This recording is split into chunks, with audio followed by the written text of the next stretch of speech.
Canada, Cyprus आणि Croatia या देशांचा यशस्वी दौरा आटोपून पंतप्रधान नरेंद्र मोदी मायदेशी परतले. भारत आणि क्रोएशियामध्ये 4 करारांवरही स्वाक्षऱ्या.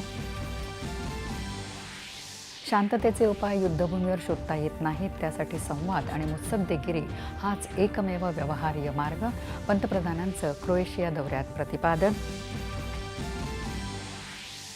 विक्रमी 54 उच्च शिक्षण संस्थांच्या समावेशानं भारताने QS जागतिक विद्यापीठ क्रमवारीमध्ये गाठला नवा उच्चांक.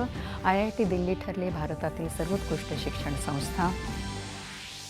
इस्रायल-इराण संघर्षात इराणमधले आण्विक आणि बॅलिस्टिक क्षेपणास्त्र संपूर्णपणे नष्ट करणार, इस्रायलचे पंतप्रधान नेतन्याहू यांचा इशारा.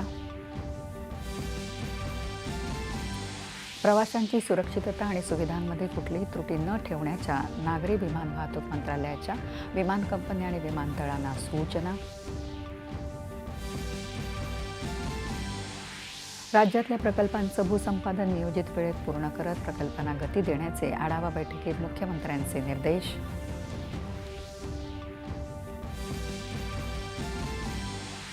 उपमुख्यमंत्री एकनाथ शिंदे यांची हुंडामुक्त महाराष्ट्र अभियानाची घोषणा. शिवसेना महिला आघाडी हुंडामुक्त महाराष्ट्रासाठी राज्यभरात करणार दौरे.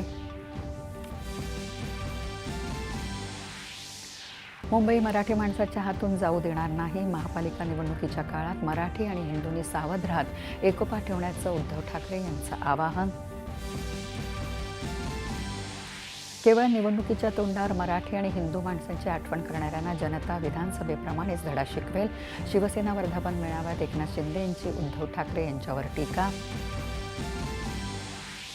राज्यात प्रायोगिक आणि लोककलांचा अभ्यास आणि संशोधन करण्यासाठी पु ल देशपांडे अकादमीमध्ये शाहीर साबळे यांच्या नावानं विशेष संशोधन केंद्र होणार सुरू.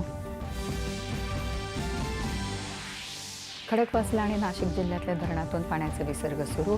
परिसरातल्या गावांना सावधानतेचा इशारा. कोकणात सावित्री, जगबुडी आणि कुंडलिका नदीनं ओलांडली धोक्याची पातळी. आणि मुंबई, रायगड, रत्नागिरी आणि सातारा घाट परिसरात ऑरेंज, तर पालघर, पुणे आणि नाशिकसाठी अतिमुसळधार पावसाचा रेड अलर्ट. मच्छीमारांनाही सावधानतेचा इशारा.